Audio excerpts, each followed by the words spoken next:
السلام علیکم ورحمۃ اللہ وبرکاتہ۔ شبہات کے ازالے پیج کو سبسکرائب کریں اور بیل آئیکن دبائیں سب سے پہلے ویڈیو دیکھنے کے لیے۔ بسم اللہ الرحمن الرحیم۔ قسط نمبر 462، مرکز سے بغاوت، دعوتی کام اور اس کا اسلوب۔ الحمد للہ وحدہ والصلاة والسلام علی من لا نبی بعدہ، اما بعد۔ اجتماعیت میں امیر کا مقام۔ حدیث ترجمہ: ایک شخص مسلمانوں کے دینی امور کو انجام دے رہا تھا اور کسی نے کسی دوسرے شخص کو ان مسلمانوں پر بحیثیت امیر مسلط کر دے، یعنی موجودہ ذمہ دار کو معزول کر دے، تو اس شخص پر اللہ کی لعنت ہو۔ فائدہ: اس وعید، لعنت اور عتاب میں وہ سارے لوگ شامل ہیں جنہوں نے تبلیغی کام اور اس کے مرکز اور اس کے امیر اور مسئول مولانا محمد سعد صاحب کے خلاف سازش چلی اور عالمی شورا کے لیے ناموں کی فہرست تیار کی اور دستخط کیے، اور مولانا محمد سعد صاحب جو 22 سال سے ذمہ دارانہ حیثیت سے دعوتی خدمات کو انجام دیتے آ رہے تھے، ان کی ذمہ داری کو ختم کرنے کا اعلان کیا اور تبلیغی ساتھیوں پر بغیر عالمی مشورے کے خود ساختہ عالمی شورا بنا کر مسلط کرنے کی مذموم اور باغیانہ مساعی اور کوشش کی۔ ساری دنیا کے تبلیغ والے جانتے ہیں کہ 1995 سے، یعنی تقریباً 22 سال سے، مولانا محمد سعد صاحب ہی دنیا کے مرکز نظام الدین میں دعوتی امور اور اس کے تقاضوں کے ذمہ دار اور فیصل بن کر خدمات انجام دیتے آ رہے ہیں، اور سارا عالم ان کی خدمات سے مطمئن اور خوش تھا کہ اچانک 2015 کے رائے ون کے اجتماع میں عالمی شورا وجود میں آتی ہیں، بغیر مولانا محمد سعد صاحب کی مرضی اور مشورے کے۔ اور کمال تو یہ ہے کہ جنہوں نے عالمی شورا مرتب کی ہے وہ کسی صورت میں اس کے اہل اور حقدار نہیں تھے، اس لیے کہ مولانا ابراہیم صاحب دیولہ، جناب احمد لاٹ صاحب وغیرہ تو اس قابل ہی نہیں سمجھے جاتے تھے کہ مرکز نظام الدین کی زمام یعنی باغ ڈور ان کے حوالے کی جائے۔ اگر یہ دونوں اس قابل ہوتے تو حضرت جی مولانا انعام الحسن صاحب نور اللہ مرقدہ ان دونوں کا نام بھی ان 10 بزرگوں میں شامل فرماتے اور لکھواتے، مگر دنیا گواہ ہے کہ ان دونوں کے نام کہیں بھی لکھے نہیں گئے۔ تعجب اور حیرانی تو اس بات پر ہے کہ یہ دونوں بزرگ نہ 3 میں نہ 13 میں اور مرکز کے بارے میں فیصلے کرنے چلے۔ ظلم اور تشدد اور جبر کی بھی کوئی انتہا ہوتی ہے۔ مثل مشہور ہے بیگانی شادی میں عبداللہ دیوانہ۔ ہم مولانا ابراہیم صاحب دیولہ دامت برکاتہم اور جناب احمد لاٹ صاحب سے سوال کرتے ہیں کہ آپ مرکز نظام الدین کے نہ ٹرسٹی ہیں نہ مالک، تو پھر یہ بغاوت اور یہ حق جتانا کیوں کر جائز ہوا، جبکہ آپ کی گزشتہ ہدایات اور تقریر میں یہ بات موجود ہے اور فرماتے ہیں کہ مرکز کے ذمہ دار سب ہیں مگر حقدار کوئی نہیں۔ اور مولانا ابراہیم صاحب دیولہ آپ اپنے بیان میں یہ بھی فرما رہے ہیں کہ اللہ نے کاٹ چھانٹ کر ہم کو مرکز نظام الدین سے نکالا ہے تاکہ صحیح طریقے پر کام کریں۔ وہ کون سا صحیح طریقہ ہے بتائیے تاکہ تبلیغ والے بھی دیکھیں۔ نمبر 1، مولانا سعد صاحب کے خلاف کتابیں چھاپ کر بانٹنا۔ نمبر 2، لاؤڈ اسپیکر سے گلی کوچوں میں اجتماعوں کا اعلان کروانا۔ نمبر 3، مرکز نظام الدین کو درگاہ اور مولانا سعد صاحب کو اس کا مجاور کہنا۔ نمبر 4، مرکز اصل نہیں، کام اصل ہے، مرکز تو بدلتے رہتے ہیں۔ کیا یہی صحیح طریقہ ہے؟ کیا اسی کے لیے اللہ تعالیٰ نے آپ کو کاٹ کر مرکز نظام الدین سے الگ کیا؟ صورت میں جناب احمد لاٹ صاحب کا جمعہ کا بیان۔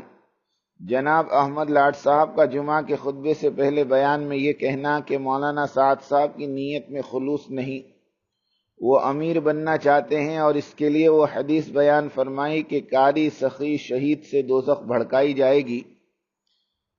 سعاد دشمنی نے جناب احمد لاٹ صاحب کا تفقہ فی الدین بھی بھسم کر دیا۔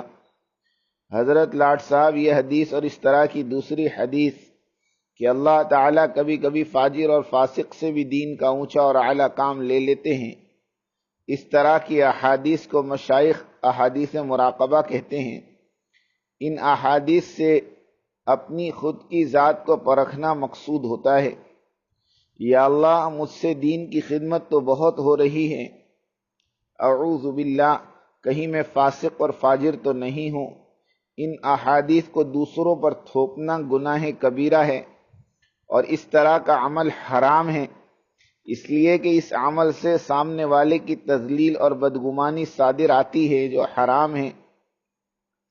راوی حدیث حضرت ابو ہریرہ رضی اللہ تعالی عنہ بیان کرتے ہوئے بے ہوش ہوتے ہیں، اس لیے کہ انہوں نے اس حدیث کو آئینہ بنایا اور اس آئینے میں خود اپنے آپ کو دیکھا اور خوف اور خشیت سے بے حال ہو گئے اور بے ہوش ہو گئے۔ صحابہ کی یہی تو شان ہے کہ وہ صرف قول پیش نہیں کرتے بلکہ قول کے ساتھ حال بھی پیش کرتے ہیں، رضی اللہ عنہم اجمعین۔ انہوں نے اس حدیث کو دوسروں پر چسپاں نہیں کیا، اور آپ نے احمد لاٹ صاحب اس حدیث کے آئینے میں بجائے خود کو دیکھنے کے مولانا سعد صاحب کو دکھایا اور 3 مکروہ اور ناجائز عمل کیے۔ نمبر 1، مولانا سعد صاحب کی تنقید اور تذلیل دل میں آئی، حالانکہ مسلمان عزت والا ہوتا ہے۔ وَلِلَّهِ الْعِزَّةُ وَلِرَسُولِهِ وَلِلْمُؤْمِنِينَ، عزت اللہ کے لیے، اس کے رسول کے لیے، مومنین کے لیے۔ نمبر 2، حدیث شریفہ کے مقصد میں اعلانیہ تحریف کی۔ نمبر 3، خطبہ جمعہ کا بیجا اور بے تصرف استعمال کیا۔ جناب احمد لاٹ صاحب اللہ آپ کو معاف فرمائے اور مرنے سے قبل مسلمانوں سے کینہ کپٹ دور فرمائے۔ مرکز رائے کی ایما پر عالمی شورا بنائی گئی۔ فائدہ، اگر یہ باغی گروپ حق پر ہوتا تو نظام الدین ہی میں عالمی شورا بنا ڈالتا، اور ان کی حقانیت کی بنا پر اللہ رب العزت کی طرف سے تائید بھی ہوتی، اور مرکز نظام الدین کے مقیمین حضرات بھی ان کا ساتھ دیتے۔ لیکن ہوا اس کے برعکس، بھاگ کر باغی گروپ رائے پہنچ گیا اور وہاں اپنی باغیانہ حرکتیں کر بیٹھا۔ مثل مشہور ہے کہ بیل اچھا ہو تو گاؤں میں ہی اس کے خریدار مل جاتے ہیں، اور جو بیل عیدی اور سست اور شرارتی ہو اسے دوسرے گاؤں میں فروخت کرنا ہوتا ہے۔ مولانا ابراہیم دیولہ صاحب دامت و برکاتہم محض یہ سوچ کر نکلے کہ تھوڑے دنوں کی بات ہے، بعد میں سب درست ہو کر حالات معمول پر آ جائیں گے تو میں لوٹ کر پھر نظام الدین چلا جاؤں گا۔ مگر قوم کہاں چھوڑنے کی، قومیت کی لعنت اور تباہی ایک ہی وقت میں دونوں بزرگ مرکز چھوڑے، ایک مولانا یعقوب صاحب دامت و برکاتہم اور نمبر 2 مولانا ابراہیم صاحب دیولہ دامت و برکاتہم۔ مگر چند ہی دنوں میں مولانا یعقوب صاحب مرکز نظام الدین لوٹ گئے، اس لیے کہ قومیت کا عفریت ان کے پاس نہیں تھا، سیدھے سادے آدمی تھے، واپس آ گئے، اس لیے بچا لیے گئے۔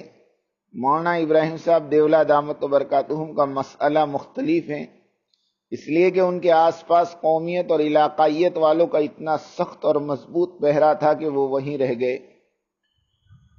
قومیت، علاقائیت، رشتہ داریاں اور مروتیں اور ان کی جاذبیت اور کشش کے سامنے بعض وقت اللہ اور رسول اور دین کی جاذبیت اور کشش بھی کمزور اور ماند ہو کر رہ جاتی ہیں۔ اسی لیے خلاق عالم نے اس تناسب کو تفصیلاً بیان فرمایا، قُلْ إِن كَانَ آبَاؤُكُمْ وَأَبْنَاؤُكُمْ وَإِخْوَانُكُمْ وَأَزْوَاجُكُمْ وَعَشِيرَتُكُمْ، آپ کہہ دیجئے کہ اگر تمہارے باپ دادے، اولاد، بھائی، برادری، بیویاں، قوم، خاندان، کنبہ محبوب ہو اللہ، رسول، دین اور اس کے تقاضوں سے، تو پھر اللہ کے فیصلے یعنی عذاب کا انتظار کرو، اور یقیناً اللہ ایسے فاسقوں کو ہدایت نہیں دیتا۔ تنبیہ، اللہ کا عذاب اور اللہ کا عتاب مختلف شکلوں میں آتا ہے۔ نمبر 1، عزت اور شرف اور مقبولیت سے محرومی۔ نمبر 2، دماغی الجھنیں، افسوس اور بے چینی۔ نمبر 3، امت کی عمومیت میں اٹھنے بیٹھنے اور انہیں دینی فیض پہنچانے سے محرومی۔ نمبر 4، امت محمدیہ میں پھوٹ پڑنے کا صدمہ۔ اور نمبر 5 کامیابی اور مقصد براری کی ایسی امیدیں جو دن بدن آنکھوں سے اوجھل ہوتی ہوئی دکھائی دیتی ہیں۔ یہ ایسے عذاب ہیں کہ چلتی پھرتی زندگی دوزخ مانند بن جاتی ہے، اللہ محفوظ فرمائے۔ تنبیہ: ہم جب حقائق بیان کرنے پر آتے ہیں تو کسی کی رعایت نہیں کرتے، سب کچھ لکھ دیتے ہیں جو حق اور صحیح ہو، اس لیے کہ ہم سے عہد لیا تھا بھائی فضل کریم رحمۃ اللہ علیہ نے کہ حق کہنے میں کسی سے نہیں ڈریں گے۔ فضل بھائی نے کہا تھا کہ مولوی صاحب حق بیان کرو گے تو قیامت تک آنے والے انسانوں کے درمیان وہ حق کی بات گونجتے رہے گی اور امت محمدیہ اس سے مستفید ہوگی، سب کو فائدہ ہوگا۔ اگر حق کو چھپاؤ گے تو اس سے وقتی طور پر آپ کا نقصان نہیں ہوگا اور ہو سکتا ہے کہ کچھ فائدہ مل جائے، لیکن کتمان حق پر اللہ کی ناراضگی اور اس کے عتاب کو تم ہرگز برداشت نہیں کر پاؤ گے۔ مولوی صاحب ایک بکرا ذبح ہوتا ہے تو درجنوں کا پیٹ بھرتا ہے، اور ایک داعی حق کے خاطر پٹتا ہے، برداشت کرتا ہے، تو قیامت تک آنے والے لوگوں پر اس کی قربانی کا اثر پڑتا ہے اور اسی کی مناسبت سے آخرت میں بھی اجر بھی پاؤ گے۔ قومیت سے نکلے بغیر ملت اور امت محمدیہ میں شمول ناممکن ہے۔ حضرت سعد ابن عبادہ رضی اللہ تعالیٰ عنہ کا واقعہ ہمارے لیے باعث عبرت ہے۔ انہوں نے یہی تو فرمایا تھا کہ میں میری قوم کے ساتھ ہوں۔ آج مولانا ابراہیم صاحب دیولہ دامت برکاتہم اسی موڑ پر کھڑے ہیں، ایک طرف امت مسلمہ ہے تو دوسری طرف اپنی قوم۔ اللہ پاک ہمارے مولانا کی دستگیری فرمائیں۔ صورت واقعہ یہ ہے، ہم اوپر بیان کر آئیں کہ شرعی اور قانونی طور پر مولانا ابراہیم صاحب دیولہ اور جناب احمد لاٹ صاحب مرکز نظام الدین پر کوئی حق نہیں رکھتے۔ اس کے باوجود انہوں نے چند پروفیسرز کو ساتھ لے کر مولانا محمد سعد صاحب کو معزول اور برطرف کرنے کا فیصلہ اور اعلان کر دیا، اور اس کے بعد مولانا ابراہیم صاحب دیولہ نے مولانا محمد سعد صاحب کو تفصیلی خط لکھا اور اس میں یہ مطالبہ کیا کہ آپ فیصل نہیں بنے، عالمی شورا کو تسلیم کریں۔ عالمی شورا کے جو ساتھی ہیں نظام الدین مرکز کے سب امور انجام دیں گے، اور آپ بیان بھی نہ کریں، جماعتوں کی تشکیل اور ترتیب بھی چھوڑ دیں۔ یعنی جس طرح ایک فاتح سلطان ایک مغلوب اور معزول اور معتوب اور ہارے ہوئے حکمران کے ساتھ جو برتاؤ کرتا ہے، اسی طرح کا برتاؤ عالمی شورا کے ساتھیوں نے مولانا محمد سعد صاحب کے ساتھ کیا۔ عالمی شورا کے بنانے والے دانستہ اور نہ دانستہ طور پر مذکورہ بالا حدیث پر عمل کر گئے اور مستحق لعنت ہوئے۔ اللہ تعالیٰ ہی انہیں اپنی خصوصی مہربانی سے معاف فرماوے اور اپنے عتاب اور لعنت سے بچائے، اس لیے کہ اللہ تعالیٰ کی ذات جب انصاف کرنے پر آ جائے تو اسے کوئی روکنے والا نہیں۔ حدیث پاک کا خلاصہ ہے، جس جماعت میں فرشتہ صفت ساتھی موجود ہو اور اس کو کام کرنے کا موقع نہ دے تو گویا انہوں نے اللہ اور اس کے رسول اور مسلمانوں کے ساتھ خیانت کی۔ فائدہ: عالمی شورا میں سے کوئی شخص مولانا محمد سعد صاحب سے بھی بہتر ہو تو پیش کریں، جو تبلیغ اور دعوت کے کام کو عالمی سطح پر انجام دے سکے۔ بیسیوں لوگوں نے حضور صلی اللہ علیہ وسلم کو خواب میں دیکھا ہے کہ آپ فرما رہے ہیں کہ روئے زمین پر سعد سے بہتر کوئی شخص نہیں۔ عالم غیبی بھی مولانا سعد صاحب کے ساتھ اور عالم شہود بھی۔ عالمی شورا والے ہوش کے ناخن لیں، جس سعد کی ذات سے اور اس کی امارت سے امام الانبیاء صلی اللہ علیہ وسلم خوش ہیں اور فرما رہے ہیں کہ روئے زمین پر سعد سے بہتر کوئی نہیں، اور تم لوگ اس شخص کو گمراہ، نکما، نااہل اور نہ جانے کیا کیا کہتے ہو۔ کیا تمہیں شرم نہیں آتی کہ تم لوگ حضور صلی اللہ علیہ وسلم کی پسند اور آپ کی رائے کے خلاف بکتے ہو؟ ایک شخص سے کہا گیا کہ حضور صلی اللہ علیہ وسلم کو کدو بہت پسند ہے، تو اس شخص نے کہا کہ مجھے کدو سے سخت نفرت ہے۔ علماء نے کہا کہ اس کا اسلام رخصت ہو گیا، سوائے اس کے کہ وہ سچی توبہ کرے اور اپنی رائے بدل لے۔ اس شخص نے توبہ کی اور کہا کہ مجھے کدو سے زیادہ پسندیدہ کوئی چیز نہیں۔ صحیح واقعہ ہے۔ میں اللہ کا واسطہ دیتا ہوں سارے عالمی شورا والوں کو کہ اپنا نظریہ بدل لیں، اپنی انا اور ضد کی وجہ سے ایمان سے محروم نہ ہو جائیں، مولانا محمد سعد صاحب سے مل لیں اور ان کی امارت کو قبول کر لیں۔ صحیح خواب وحی کا 46واں حصہ ہوتا ہے۔ تنبیہ: سچے خوف کا تمسخر اور استہزاء یعنی مذاق اور انکار دراصل وحی کا انکار اور مذاق ہے، اور وحی کا انکار کفر ہے۔ التماس: ہمارے ان معروضات کو اگر ان بڑوں تک، خاص کر حاجی عبدالوہاب صاحب دامت برکاتہم اور مولانا ابراہیم صاحب دامت برکاتہم تک پہنچا دے تو عین احسان ہوگا۔ حدیث پاک کا ترجمہ ہے: اللہ تعالیٰ کسی قوم کے ساتھ خیر کا معاملہ کرتا ہے تو اس قوم کو برداشت کرنے والے امیر اور انصاف کرنے والے علماء اور سخاوت کرنے والے مالدار مرحمت فرماتے ہیں، اور جس قوم کے ساتھ برائی کا معاملہ کرتے ہیں تو احمق حکمران، جاہل فیصل اور بخیل مالدار نصیب فرماتے ہیں۔ فائدہ: اللہ اللہ مولانا سعد صاحب کا حلم، سبحان اللہ۔ سارے مدارس والے، دارالعلوم دیوبند، بعض النداویہ، بعض المظاہریہ اور ان کی ساری شاخیں جو عالم میں پھیلی ہوئی، خانقاہ والے، سیاست والے حضرت ارشد مدنی دامت برکاتہم، مالدار اور رائے مرکز والے اور ککرائیل مرکز والے، یعنی ہر روز ہزاروں آڈیو ویڈیو واٹس اپ رسائل جرائد سب کے سب مسلسل مولانا سعد صاحب کے خلاف لکھتے رہے، لیکن مولانا سعد صاحب کے حلم کو لاکھوں سلام کہ حضرت کی زبان سے ایک لفظ بھی صفائی، انتقامی یا دفاعی یا تنقیدی نہیں نکلا۔ میڈیا والے ترس گئے کہ کوئی تقریر ملے اپنی دفاع میں یا کوئی لفظ۔ یا عجبا، اس صدی میں اس طرح کا حلم یعنی برداشت کیا کوئی پیش کر سکتا ہے؟ ساری دنیا ایک طرف اور مولانا سعد صاحب ایک طرف، مذکورہ بالا حدیث بتا رہی ہے: اے تبلیغ والو، اللہ تم سے بہت ہی خوش ہے کہ حلم یعنی برداشت کرنے والا امیر تمہیں مرحمت فرمایا۔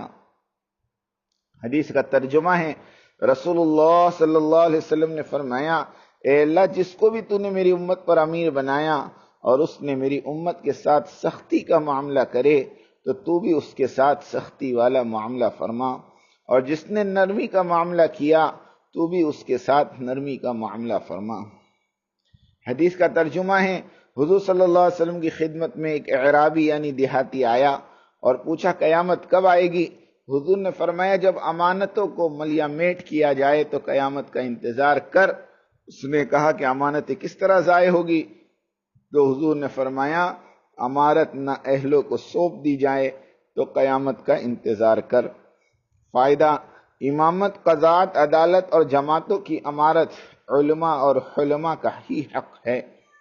فائدہ: نرے امارت ہی نہیں بلکہ ہر وہ اہم ذمہ داری کا منصب کہ جس کے لیے باصلاحیت اور روحانیت اور بصیرت والی شخصیت کی ضرورت ہو، اسے کسی ناہنجار، دنیا دار، نسل پرست، لسان پرست، قوم پرست، توہم پرست شخص کے حوالے نہ کیا جائے۔ آج دینی اور سیاسی میدانوں کا یہی حال ہے کہ جو مال و متاع کا مالک ہو وہ امیر، صدر، لیڈر بنا دیا گیا۔ چاروں طرف ایسے ہی لوگ ہیں، اگر کوئی راست باز اللہ والا ہو تو اس کی مخالفت کا بازار گرم کر دیا جاتا ہے، جس طرح مولانا سعد صاحب کے ساتھ کیا گیا، العیاذ باللہ۔ حدیث کا ترجمہ ہے: ائمہ تمہارے لیے نماز پڑھاتے ہیں، ان کی نماز درست تو تم کو بھی اجر، ان کو بھی اجر، اور اگر نماز مردود ہوئی تو تم کو اجر ائمہ کی پکڑ یعنی عذاب۔ یہ حدیث امام بخاری رحمۃ اللہ علیہ نے امارت کے باب میں رکھ کر وضاحت فرمائی کہ امیر کی امارت کو تسلیم کرو اور اس کی اطاعت کرو۔ اگر امارت درست نکلی تو امیر مامور دونوں کو اجر، اور امارت اگر درست نہ نکلی تو مامورین کو مکمل اجر امیر کی پکڑ ہوگی۔ یہ اس لیے تسلیم کرنا ہے کہ امت میں فتنہ نہ ہو۔ تنبیہ: دوسروں کی باتوں میں آ کر امارت کا انکار کر دیا یا اس کے خلاف ہو گیا تو اس کا امت کی اجتماعیت سے رشتہ کٹ گیا اور باغیوں میں اس کا شمار ہو گیا۔ بغاوت کی تحریک کے محرک کو ایک کم 70 گنا آگ جلائے گی اور باغی یعنی قاتل کو 1 گنا۔ حدیث کا ترجمہ ہے: حضور صلی اللہ علیہ وسلم سے دریافت کیا گیا کہ قاتل اور عامر یعنی جس کے حکم پر قتل کیا گیا دونوں میں کیا فرق ہے؟ تو حضور صلی اللہ علیہ وسلم نے فرمایا آگ کو 70 حصوں میں تقسیم کر کے ایک کم 70 حصے عامر کے حصے میں اور ایک حصہ قاتل کے حصے میں آئے گا۔ حدیث کا ترجمہ ہے، میری امت میں سے 2 قسم کے لوگ میری شفاعت سے محروم رہیں گے۔ نمبر 1 تو وہ امیر امام حاکم جو ظالم اور دھوکے باز ہو، اور نمبر 2 دوسرے چور غاصب اور امانت میں خیانت کرنے والا۔ فائدہ، یہاں چور سے مراد جبراً قبضہ جما لینے اور کسی کو اقتدار سے بے دخل کرنے والے کے ہیں۔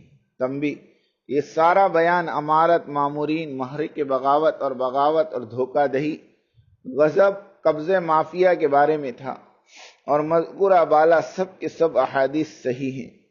اصل اجتماعیت کیا ہے؟ اکٹھے مل بیٹھنا، کھانا پینا، مشورے میں رائے دینا، یہ سب اسباب اجتماعیت ہیں، اجتماعیت نہیں۔ اصل اجتماعیت یہ ہے کہ امیر سب کی مختلف رائے سننے کے بعد جو فیصلہ کرے، اس فیصلے کو سب کے سب من وعن تسلیم کرے، اس کا نام اجتماعیت ہے۔ اسی لیے مشورے کے بعد پھر کوئی مشورہ نہیں۔ مرکز رائے میں مشورے کے بعد سپریم شورا کا مشورہ ہوتا ہے، جو خلاف سنت ہے اور کمیونسٹوں کا عمل ہے۔ دوسری اہم بات یہ کہ مرکز کے بغیر مشورہ اور اجتماعیت غیر مشروع ہے۔ مرکز ترکیز بغیر نہیں اور ترکیز تسلیم بغیر نہیں۔ مرکز کی مرکزیت کو تسلیم کیے بغیر دعوت اور داعی دونوں ادھورے ہیں۔ یعنی ہر شخص مقامی مسجد وار جماعت سے اور مسجد وار جماعت شہر کے مرکز سے اور شہر ملک کے مرکز سے اور ملک نظام الدین مرکز سے 24 گھنٹے جڑے رہے۔ جو فکریں نظام الدین مرکز میں ہو رہی ہوں، وہی فکریں کرۂ ارضی کے ہر خطے پر جوں کی توں ہو رہی ہو۔ اسے مرکزیت اور ترکیز کہتے ہیں۔ بغیر ربط مرکز نظام الدین والی دعوت کوئی اور محنت ہو سکتی ہے، تبلیغی محنت ہرگز نہیں۔ رائے ونڈ کا نومبر والا اجتماع تبلیغی اجتماع نہیں، اس لیے کہ رائے ونڈ والے شورائیت کے ساتھ ہیں، ان کی اپنی ترتیب ہے۔ اس کا نام شورائیت کا اجتماع یا جوڑ مناسب ہے، اس لیے کہ اس کا تعلق عالمی مرکز نظام الدین اور عالمی امیر حضرت جی رابع مولانا سعد صاحب دامت و برکاتہم سے ہرگز نہیں۔ سب لوگ اس شرعی بات کو ذہن نشین کر لیں، دعوتی کام اس وقت شرعی مانا جائے گا جب وہ سیرت طیبہ کے عین موافق ہو۔ رائے ونڈ مرکز والوں نے عالمی امیر کی امارت کو تسلیم نہیں کیا اور نہ ہی اس کے تابع ہو کر کام کرنے کو قبول کیا۔ حاجی عبد الوہاب صاحب دامت و برکاتہم ایک فرد ہیں، شریعت نہیں۔ حکم شریعت کا مانا جاتا ہے اور شریعت امارت اور امیر کو ماننے کا حکم دیتی ہے۔ اس لیے اب 2 ہی شکلیں ہیں۔ نمبر 1، رائے ونڈ والے امارت اور امیر کو تسلیم کرنے کا اعلان کریں، یا پھر اپنی ذاتی ترتیب پر چلنے کا اور امارت اور امیر عالم کو ماننے سے انکار کر دے۔ ان 2 باتوں کے علاوہ کوئی تیسری راہ باقی نہیں رہی۔ تبلیغی لیبل نکال دو، پھر جو چاہے کرو۔ انفرادی محنت اجر تو دلائے گی لیکن انقلاب نہیں لا سکتی اور داعی پیدا نہیں کر سکتی۔ انفرادی محنتوں سے عباد اور زہاد تو پیدا ہو جائیں گے، عوام میں چل پھر کر دعوت دینے والے داعی پیدا نہیں ہوں گے۔ اسلام دشمن طاقتوں کی چال۔ آج دشمن کی نگاہ اسی طرف ہے کہ اجتماعیت کو توڑ دو، اور کسی طرح اس مہم میں وہ کامیاب بھی ہوئے کہ تبلیغ کے 2 ٹکڑے کر دیے۔ اب دوسرا وار مرکزیت کو توڑنے کا ہے۔ اب کوشش یہی ہے کہ مرکز نظام الدین اور اس کے تقدس کو پامال کر دو اور وہاں کے مقیمین کو بے آبرو کر دو تاکہ مرکزیت باقی نہ رہے، اور رائے ونڈ والے اس کام کو بخوبی انجام دے رہے ہیں۔ خدارا کچھ سمجھ سے کام لو۔ کیا عوام اس بات کو پسند کرے گی کہ آنے والے وقت میں یا حشر کے دن 100 سالہ قدیم مرکزیت نظام الدین کو برباد کرنے کے الزام میں سزا پاؤ؟ رائے ونڈ مرکز کے بزرگ تو قید اور محروس ہیں، لیکن عوام تو آزاد ہیں۔ مرکز نظام الدین کی ترتیب پر کام کرو، اپنے علاقوں میں ماحول بناؤ، مذکورہ بالا حدیث اور احکامات کو غور سے پڑھیے، پھر اللہ تعالیٰ کی طرف متوجہ ہو کر یا ہادی یا رحیموں کا ورد کرتے ہوئے سو جائیں دل منشرح ہو جائے گا انشاءاللہ۔ وآخر دعوانا ان الحمد للہ رب العالمین۔